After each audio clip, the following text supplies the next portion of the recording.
for the car that you want with the new True Car. Buy smarter, drive happier. Alongside the now caffeinated, we have our herd mugs. Joy Taylor. I'm Doug Gottlieb. What's your coffee? You just go black coffee? Like Colin does black coffee, I know. He does black coffee? He does. He has a black coffee.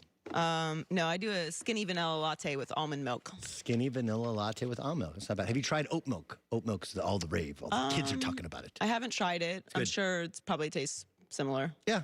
No, it does similar. And then Colin has this green drink, which I'm not sure this is always his green drink, but for people at home, they want to know about Colin. Somehow I got his green drink today, which Sarah's wonderful. Thank you so much.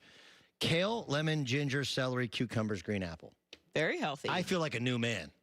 I feel like a new man. I didn't know. My hair is not graying, and I'm not thinking about going to Park City, but I feel like a new man. If you wonder what powers the herd, that's apparently what it is. That's good stuff. It is good stuff.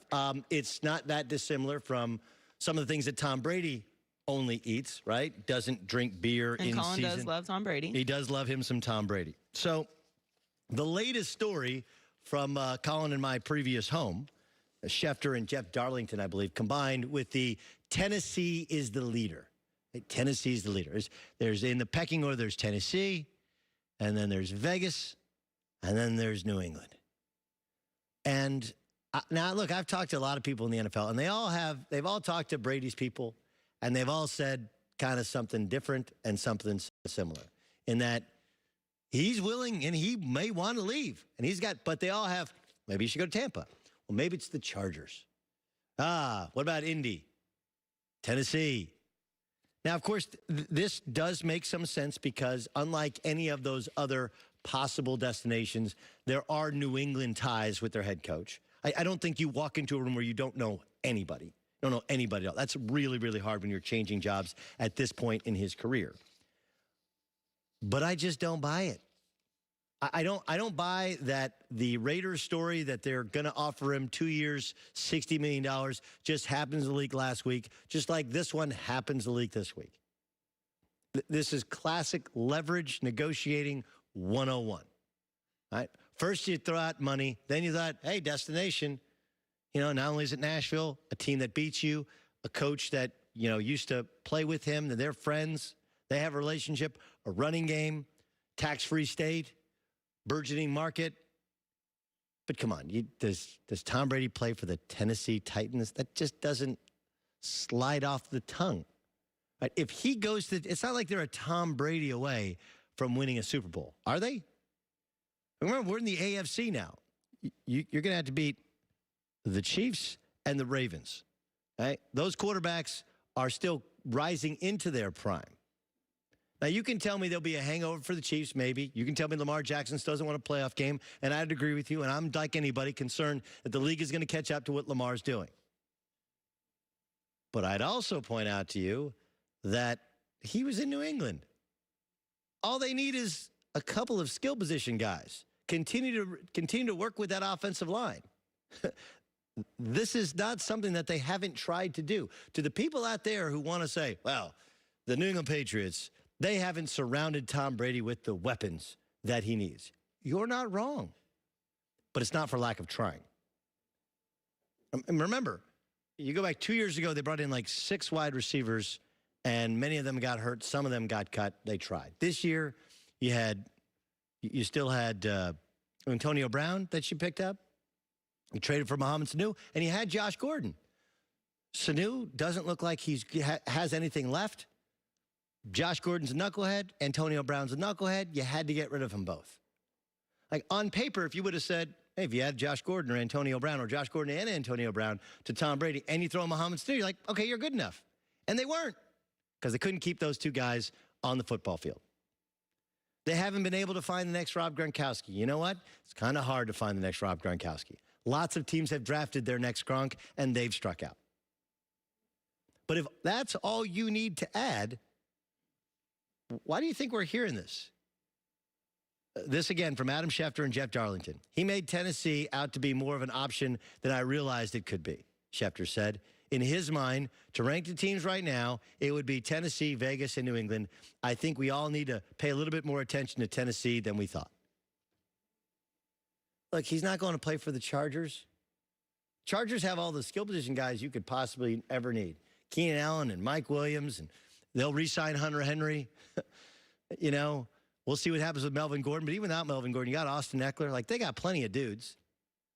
On defense, you're going to get Derwin James back and Melvin Ingram and Joey Bosa. Like, the Chargers are stacked. The problem with the Chargers are offensive line, organization, doesn't really know anybody. Maybe 7th most popular NFL team in LA. NFL team, they're probably the 7th most popular. Like, okay, well, that worked. Vegas, all right, taxes make sense. Raiders, Gruden loves quarterbacks, but Gruden has his way of doing things, which in no way is like how Brady does things. And the Raiders have been good once in the last 18 years. Since John Gruden beat them in the Super Bowl, a team that he helped build, they've been good once in the last, been in the playoffs once. Tom Brady is synonymous with longevity, but it's longevity of success. So you're going to go to an organization that, though their commitment was to excellence, it was more of a commitment to excrement than anything else for a long period of time. Don't get me wrong. I'm a buyer into what Gruden's doing. I just don't think they're a Tom Brady away. And the idea that Tom Brady is going to implement a whole new system with a coach that has his own way of playing the position, I don't see it. And then there's Tennessee. All right, you got Derrick Henry. It's a great running back. Great running back. And they had a good season. And they beat the Patriots. But so many things had to come together for them just to get into the playoffs. As opposed to New England, who you can stamp that they'll be in the playoffs. They did have the better defense. I don't think he wants to leave. And I think the more options that we hear thrown out, the more it appears they're just clawing at some sort of possible way to create leverage. Maybe it's Tennessee, or maybe it's Los Angeles, or maybe it's Tampa, or maybe it's Vegas, or maybe you just want somebody to make New England make you feel wanted. And that ain't how they roll. It's never been how they roll. One of the great defensive players in the history of the NBA, a guy who Kobe Bryant said guarded him better than anybody else in the NBA. Tony Allen's going to join us in a moment. First, let's get to Joy Taylor with the news. No. Turn on the news. This is the Herdline News. So Kylrie Irving will undergo surgery on his right shoulder and miss the rest of the season. The decision was made. Is this Groundhog Day? Is this February 2nd?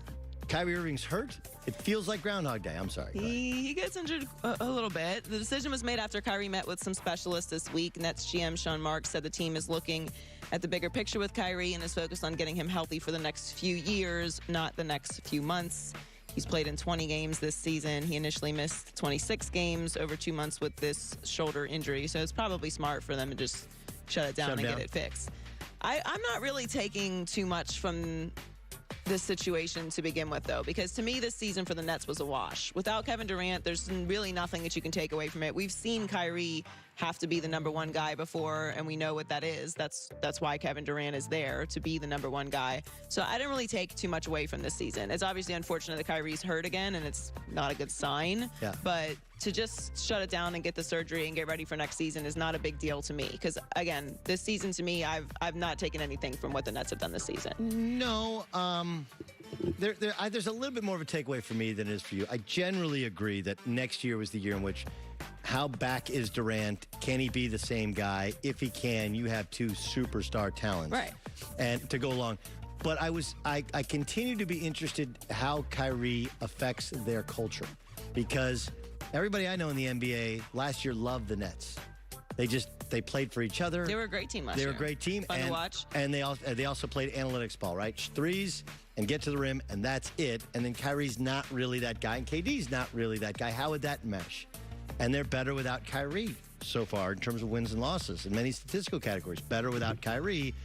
And I think we're also in that place again. Like, what happens if they go on a little bit of a run and they do better in the playoffs and then Kylrie comes back? That was what he struggled with in Boston. So, look, I don't. It's a shoulder impingement that they haven't been able to figure out, and they think hopefully the surgery heals him. I think Kylrie Irving is in the list of the top 5 most talented players in the NBA. But stop me if you've heard this before. He's hurt. His team plays better and wins more games when he's not there. And that happened in Boston. That happened in Cleveland. And that's happened so far in Brooklyn. But that's what I'm saying. He's not the #1 guy. We know that. We know how talented Kylrie is. That's why players play. Like, that's why players speak so highly of Kylrie and his talent, because he is that talented. But we already know how it works. All the examples you just gave are why he needs someone like Kevin Durant with him. And for that matter, Kevin Durant needs to play alongside a star too. Like, that's a fact. So, again, I know everything that Kylrie is, and all the examples that you gave are correct, and what happened with Boston was pretty much a disaster, but we could have evaluated that from the outside looking in that wasn't going to work. He's not that kind of system guy. So the way that Boston's playing this year is not surprising to me. They got the pieces that fit. If you have a system, if you have a culture, you have to get players that fit into that. You can't just shove a talented guy in there whose personality doesn't fit in with what you do. It's a great point. Do you think he fits Brooklyn's system? I don't know, because what is Brooklyn's system? That was a deep breath. Because, okay, yes, Brooklyn was fun last year, but they were not a championship contender. Right. So you can have a cute little system and, I get to the playoffs and be fun to watch, and we can enjoy watching you, but you're not a contender. If you want to be a contender, you might have to abandon your system and figure out a way to make the talent that you have work. Yes, I don't know about abandon, but morph that system. I think morph, yes. But we both agree they were fun, and now they weren't as much fun. And now they might get back to being fun. Can they be fun and effective with Kylrie and KD? Right. That's TBD. Yeah, we won't know. So the Raiders have been mentioned as a free agency destination for Tom Brady, and that move obviously leaves Derek Carr in an interesting predicament. He could be on the trading block. And he fueled some speculation by posting a picture on Instagram of himself with former teammate and current Chicago Bear Khalil Mack. So he's just throwing it out there. Just throwing it out there. Well, Love listen, Khalil Mack. They're going to have to do something with Derek Carr, obviously, if Tom Brady comes to the Raiders. I feel bad for Derek Carr. Because Derek Carr is a franchise quarterback. I think he's capable of winning. And it just, every year, it's like this big question mark with him. It's got to be hard to feel like this is your team and go into the next season feeling any kind of confidence when the conversation is that Tom Brady is going to come there and take your position. No? They just never give him the vote of confidence. Right. But I also think part of it is he seems to lack that inner swag, self-confidence, takeover room that these guys have. Right? Like, you remember him on Hard Knocks. Yeah, I mean, it felt so forced. It felt a little awkward with him and Gruden. They don't seem like they have the same kind of personality. And look, Gruden didn't draft him, right? Completely different regime drafts him. And listen, there's no loyalty in this game, so I get it. But to me, if obviously the Raiders not coming out and saying, look, all these rumors are fun or whatever, but Derek Carr is our guy, leaves the door open for if Tom Brady doesn't come.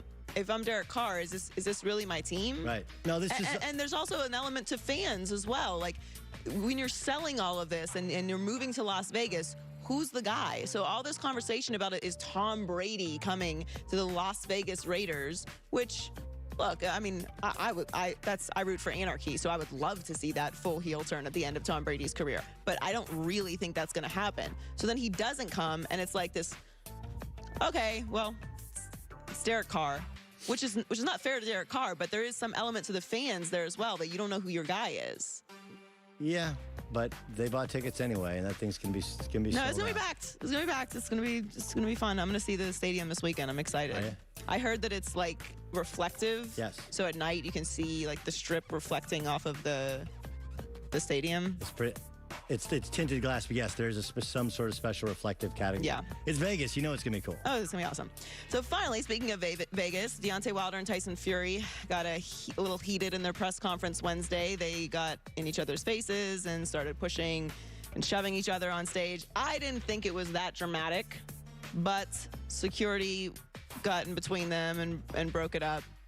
Now, the Nevada State Athletic Commission has banned Wilder and Fury from having a traditional face-off after the weigh-in this afternoon.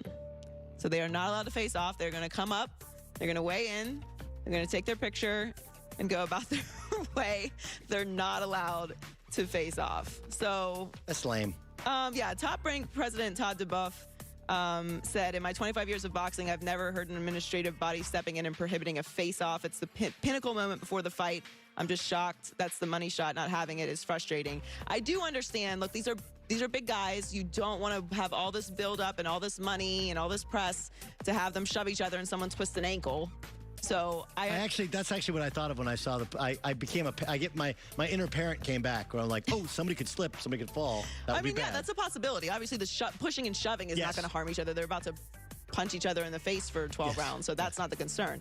You trip, you fall, you knock someone else over, then you got lawsuits, or you twist your ankle and the fight's off. Like, that'd be a disaster. But this is kind of strange to me that they're not going to be allowed to face off. Welcome to 2020. Is that what it is? It feels a little sensitive. It's got to be. Like, I get it. Like Fury said something about crack a yo mama joke, and I guess we lose our mind. I mean, I feel like they're both businessmen. You could go and have a conversation like, look, we're going to do a face-off. Please don't touch each other. Yes. I think you could have that conversation and still do the face-off, but whatever. It's off. Can I offer the one thing missing from championship fights? What's that? Winner take all. Yeah, that's, that's not how it works. I know it's not how it works. I know it's not how it works. And this is for one of the belts. I love it when it's for all the belts. I understand. I do. Yeah, I like it for all the belts. But this is what they do for a living. I know it's what they did for a living. They can get sponsors and all the other deal. Like for the pot, winner take all. That's my I'm okay dream. with a much bigger percentage going to the winner, but they have to get paid. This is what they do for a living. Joy Taylor with the news. Well, that's the news.